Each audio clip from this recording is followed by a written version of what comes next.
MM hypothesis, dividend एक company को देना चाहिए या नहीं देना चाहिए। इसके लिए एमएम हाइपोथेसिस में दे रखा है कि एक कंपनी के डिविडेंड डिसीजन से कंपनी की मार्केट वैल्यू पर कोई इफेक्ट नहीं पड़ता।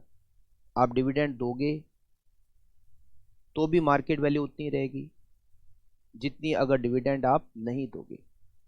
कंपनी की ओवरऑल वैल्यू पर डिविडेंड से कोई इफेक्ट नहीं पड़ता। Market value of firm remain same whether dividend is paid और not. It is irrelevancy approach, मतलब dividend is irrelevant in determination of market value of firm. Assumption, इस hypothesis में कुछ एजम्पशन है। फर्स्ट, परफेक्ट कैपिटल मार्केट, सारी information सबके पास में प्रॉपर तरीके से अवेलेबल है। No tax discrimination on dividend income and capital appreciation.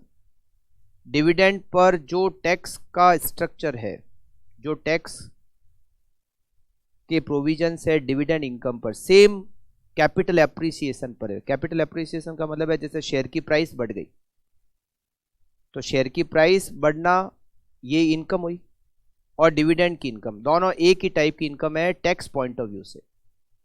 Finance of investment through equity only. अगर हमें इन्वेस्टमेंट करना है तो उसका केवल एक ही सोर्स है, equity share. No flotation cost, share issue करते समय कोई खर्चा नहीं लगता।